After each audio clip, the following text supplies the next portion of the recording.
share my screen? Yeah, sure. Sorry. I'll just get started. Oh, good. I think Sophia is like the host, so I guess. You should be able to now. I can do it now. I got it. Yeah, cool. Okay, good. Oh, also, real quick before we start, I'm gonna leave attendance in the chat. Yep. Make sure to fill out the attendance. Also, I think the links to the big little form as well as the cohort are in the chat as well. Yeah. Cool. Go ahead. Sorry. Okay, so I'll just get started.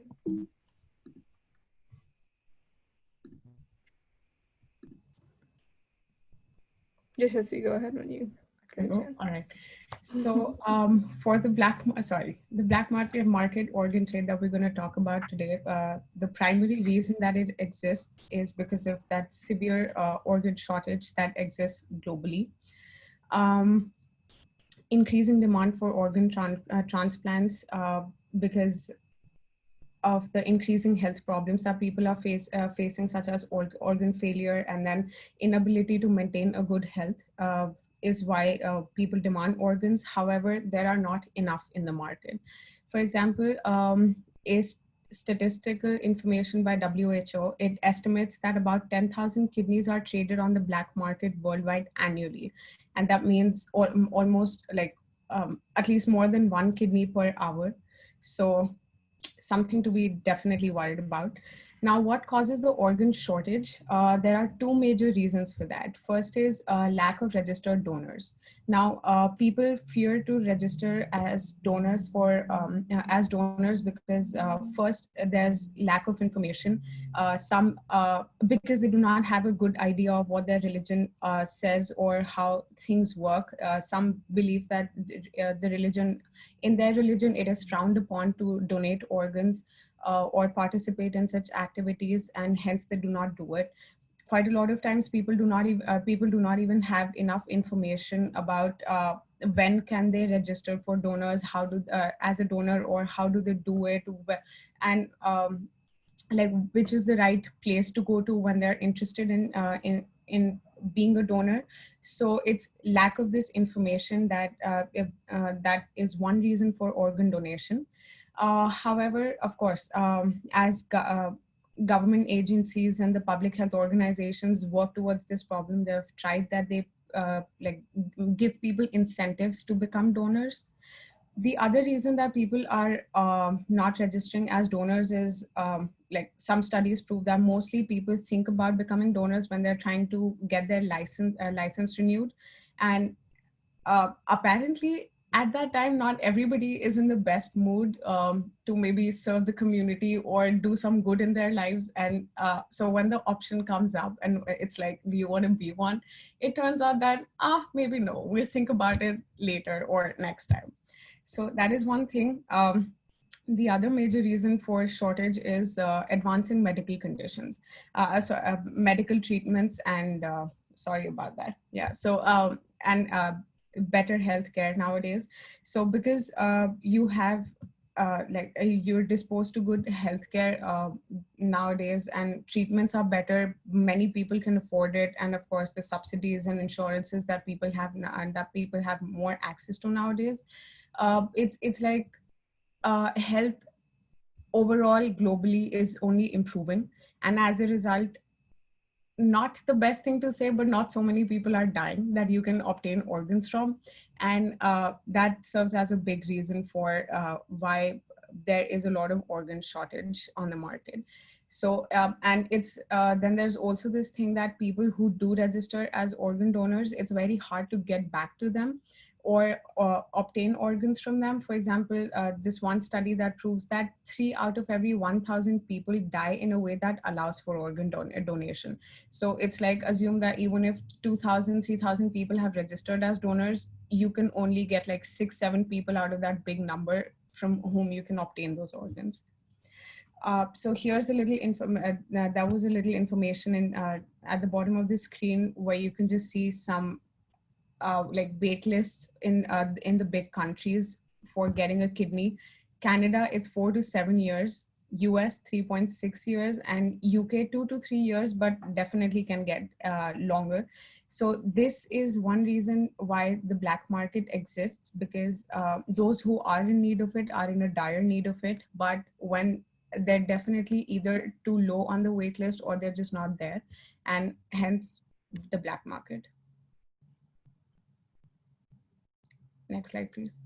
So yeah, this is just latest information on how it was graphed about when we see a rise in the number of donors. It is low, but it still is increasing. And then the transplants we get, and the wait list, like wait list is just skyrocketing. We see a little dip as we're reaching 2020 in the first graph, but it's still like there's a huge difference in the three things there. And this is just a general idea of the donation activity throughout the world, how frequent it is or how efficient it is. So human trafficking is a major problem in Southeast Asian countries like India, Thailand, Cambodia, and so victims of human trafficking are like, they have to go through forced labor in the sex trade often, and the region's like a transit point for a lot of trade routes. And many of these countries are also classified as tier 2 or tier 3, which indicates like a huge human trafficking problem that the government isn't addressing. But the organ trade is kind of different, and it's not as associated with the human trafficking systems in Asia, in Southeast Asia. So many of the Southeast Asian countries, they're donor countries in terms of organ harvesting, and they have large populations of poor communities that are easily manipulated into giving organs in exchange for some money to get out of something like debt. And studies show that even though they sell their organs, especially kidneys, in exchange for money, they don't actually get out of debt, and it doesn't really help them financially. So it's a manipulation system. And a lot of times doctors and hospitals are also like engaging in the organ trade, and they kind of help with these illegal procedures as well.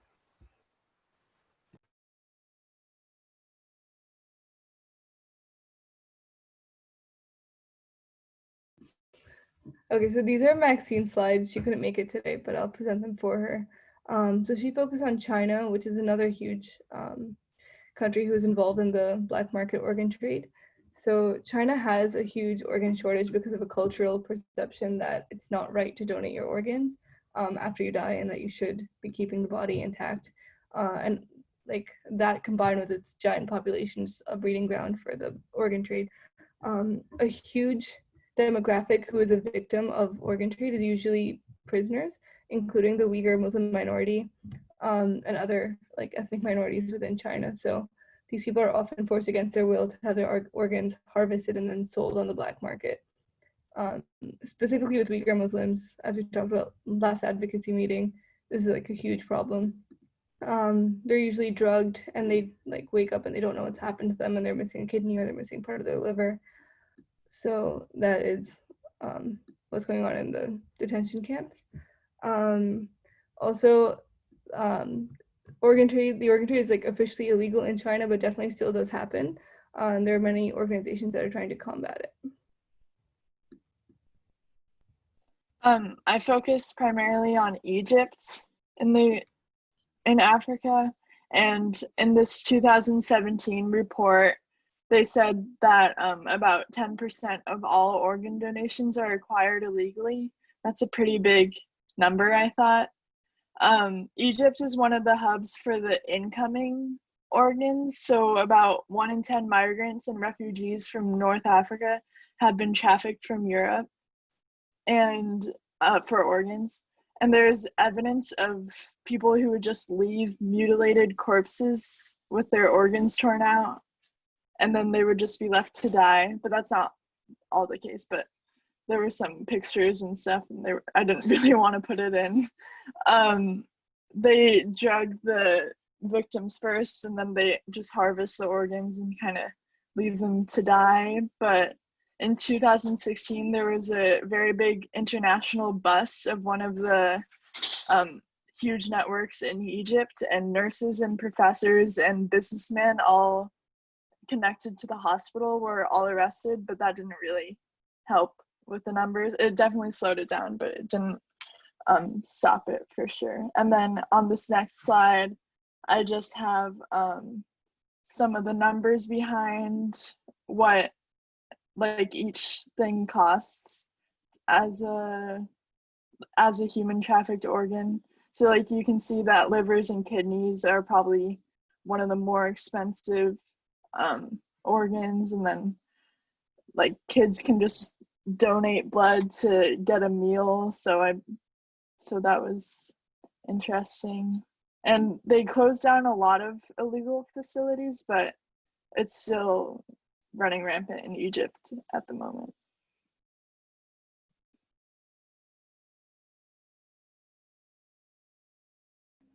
Okay, so we've talked about some of these aspects already because they're pretty similar throughout the world, but especially in South and Latin America, many of the countries are plagued by extreme poverty, and the areas that are the leading donors of organs, Brazil, Mexico, Peru, and Bolivia, tend to have the highest poverty rates.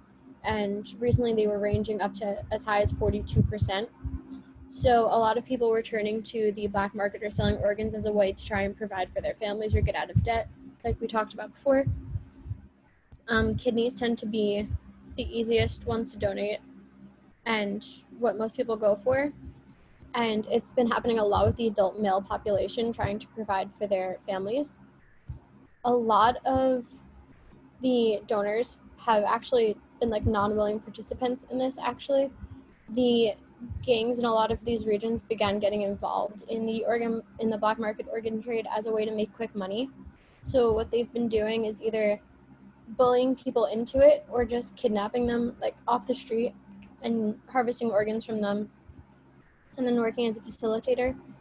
And like talked about before, a lot of the hospitals involved in this are actually accepting bribes from these gangs or individuals. So a lot of people have this perception of like organ harvesting and these surgeries being done in like basements or like low grade medical facilities, but this is actually happening in a lot of major hospitals across the world.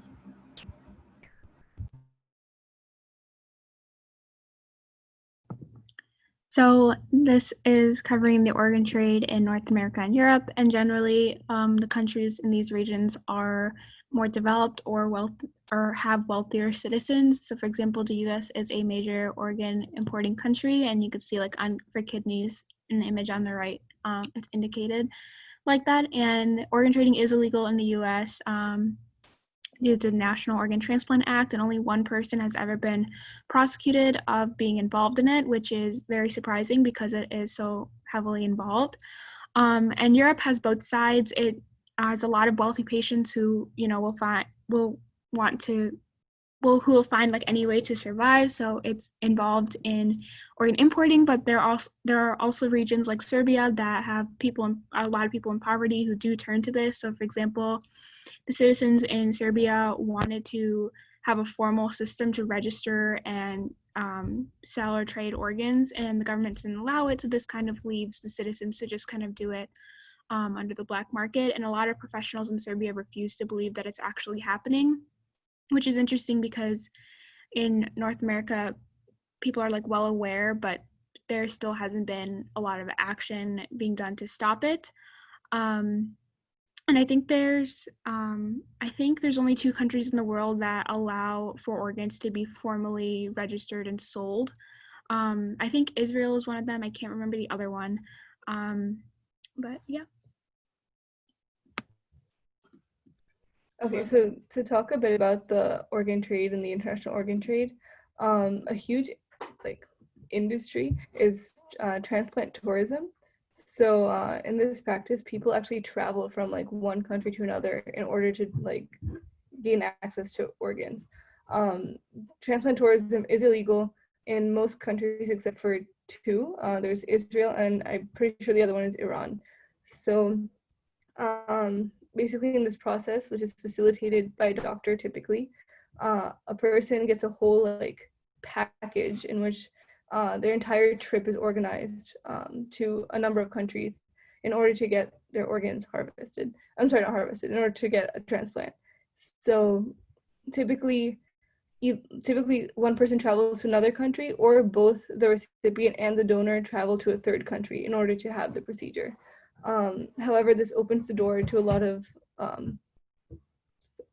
what's it called? Involuntary organ trade, and people whose organs are being donated usually don't really have a say in it, and their organs are taken against their will because of the high price point on transplant tourism. So the typical cost, for example, for a renal transplant package, so that's everything's paid for and taken care of for a kidney transplant, was $70,000 to $160,000 in 2007. Since then, the price has only gone up, but there isn't too much information about the current price of that. So the important thing to remember is that transplant tourism is officially illegal in most countries, but it definitely still does happen because of the organ shortage. So this is just a list of the major countries that export and import organs. Some of the big ones are countries where they have a lot of impoverished people, and also countries with big populations and political unrest. Here's just a list of them. There's India, Philippines, Israel, Moldova, Peru, Turkey, Brazil, Iraq, Bolivia, and Egypt. And the major importing countries tend to be a bit more developed, but still have an organ shortage, such as Australia, Canada, Israel, Japan, Oman, Saudi Arabia, and the United States. So organs usually travel from people in the less developed countries to people in more developed countries, which opens the door to a lot of predatory behavior in terms of organ harvesting.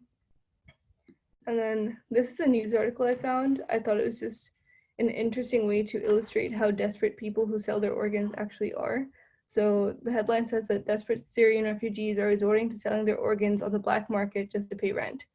And it really highlights how people in desperate situations will do anything in order to support their families and just get by.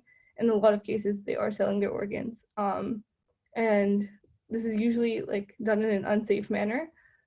Sometimes it's done against their will, where they're tricked into it or manipulated into it.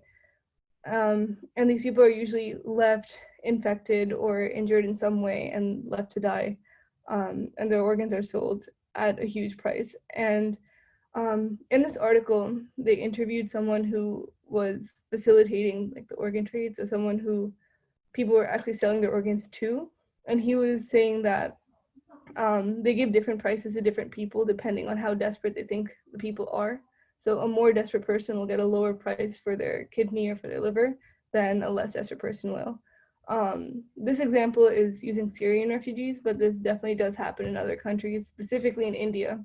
A lot of people do try to sell their organs just to get by.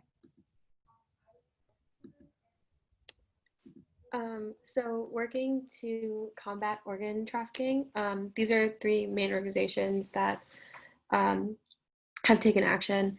So the first one is Save the Children. Then we also have the United Nations through the World Health Organization and the UNODC, which is the United Nations of Drugs and Crime, and then the Declaration of Istanbul. Can you go to the next slide? So first, we have Save the Children, and their mission is prevention, protection, and prosecution. So they work with communities, local organizations, and the national government to prevent trafficking. So they aim to lift children and families out of poverty to break that cycle and then break that dependency. They also bring awareness of different risks of trafficking to communities to help prevent it, and then also improving law enforcement and instigating legal reform for survivors. They also have a huge advocacy campaign. So they created one called Open Your Eyes in Mozambique, and that reached over 250,000 people through radio, television programs, interviews, posters, and postcards. And then finally, they support public policy and training, which helps teach children how to keep themselves safe and kind of learn the different risks of trafficking. So the next organization is the United Nations through the WHO and the UNODC, and they work through 4 main goals. First, they have capacity development. So this is just basically strengthening legislative frameworks that criminalize human trafficking for the purpose of organ removal and trafficking. They also are working to adopt legislative measures that guarantee that organ donation will be guided through clinical criteria and ethical norms. So making sure that donors are fully informed and have voluntarily consented to the procedure. They're also going to ensure that removal of and transplantation of human organs exclusively takes place in centers authorized by national authorities. And then they also are working to raise awareness. So in reducing demand for organs, it's really important to reduce the health conditions that lead to organ failure in the first place. And then also by increasing supply of organs that are donated through proper channels will decrease the need for going through improper channels. And then also they have research that they're conducting and partnerships. So they have the engagement with the Interagency Coordination Group Against Trafficking in Persons. And so this is facilitated to facilitate comprehensive approach to preventing and combating trafficking in person. And they're working with statisticians to compile and develop sets of indicators of trafficking, and as well as linking different trafficking between children and organ donations. And then finally, we have the Declaration of Istanbul, which is the next slide. So this was, sorry, 1 second. This was passed during the 2008 summit in Istanbul, and their main goal is to curb international organ trade and transplant tourism. So they're doing this through developing better systems of increased organ donation and encouraging altruistic living kidney donation, as well as preventing the needs for transplantation by treating diseases that lead to organ failure, implementing laws that prohibit organ trade and trafficking, and providing ethical guidance for both policymakers and doctors that work in transplantation medicine. The next slide. Keep going. So this is just to show how you can be part of the solution. This is just in the US. They have the National Human Trafficking Resource Center. So this is just like a number that you can call if you see anything suspicious or that can relate to human trafficking. Also, you can speak out by learning more about the root causes of trafficking and spreading the word on social media channels. World Trafficking Day is on July 30th. So by using that day to spread awareness, and there's the hashtag created by UNICEF called #EndTrafficking, which can further your outreach. You can donate your money to these organizations that work to combat organ trafficking, and most importantly, you can donate your organs. Be an organ donor, by creating more of a surplus of organs. If you can go to the next slide. It's missing a slide. Well, there was a slide, yeah, okay. And it just kind of explains like why it's really good to be an organ donor. Over 123 people, or 123,000 people are waiting for an organ transplantation. And one person, if you're an organ donor, you can help 8 people with organs and over 50 people with your tissue donation. So you can, have a lot of outreach with just a single person. Yeah. Okay, so we thought we'd end by opening it up to a discussion. Here's a couple of questions that we have. Feel free to just chime in whenever you want to. So the first one is, how do you anticipate COVID-19 impacting the international organ trade? Would it increase, decrease, how, and why?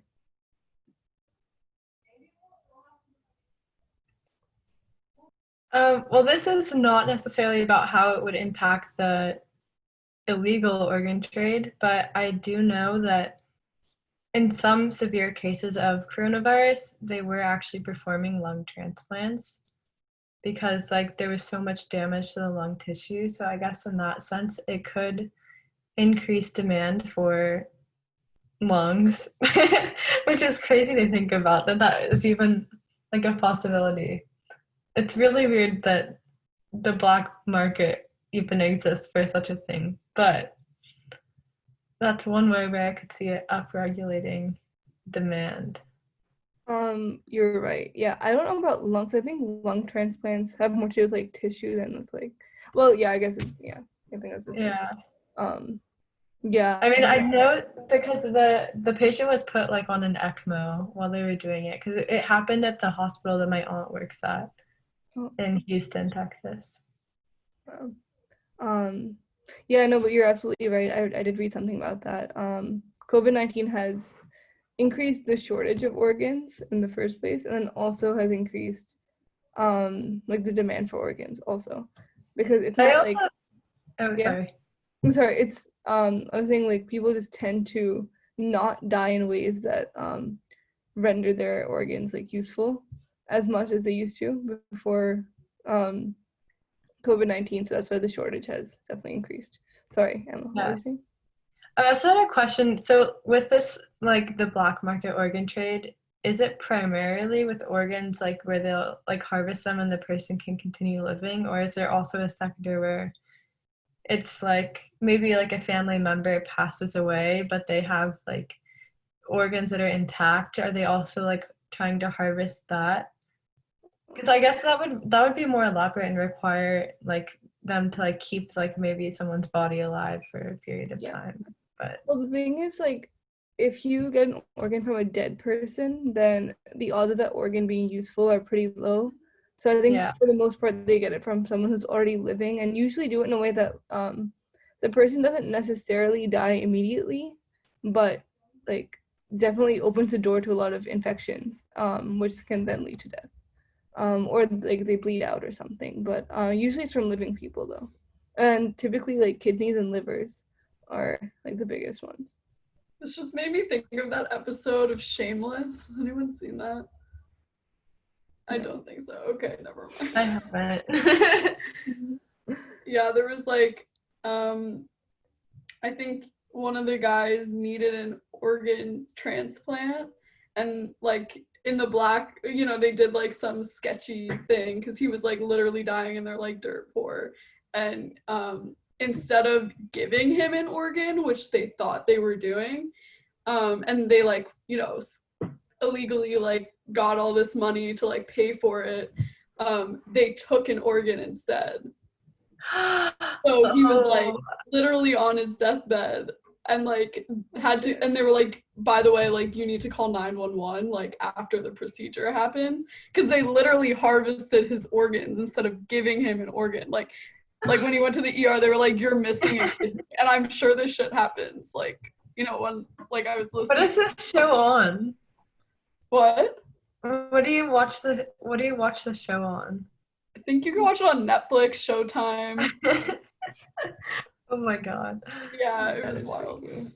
But yeah, no, I'm sure like, yeah, I've heard in COVID-19 like people have like had like kidney failures and I think like liver failures too. So like I can only imagine like if you know the need for organs like went up pre-COVID, like I'm sure it's just still going up because people are still, you know, having these problems that don't have to do with COVID and still need organs. So it's just very sad. Yes, you're right.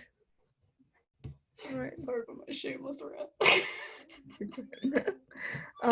Okay, so the next question is what steps can we take to decrease the shortage of organs or just decrease the black market organ trade? We as in like a collective we, not like us individually, like governments, organizations, hospitals, and everything. I think the thing like an individual could do is just sign up to be an organ donor. I'm not exactly sure specific criterion which you are able to donate organs, but I would say having the positive that your body go towards something bigger, it's pretty important. Yes, so organ donation is definitely a big one.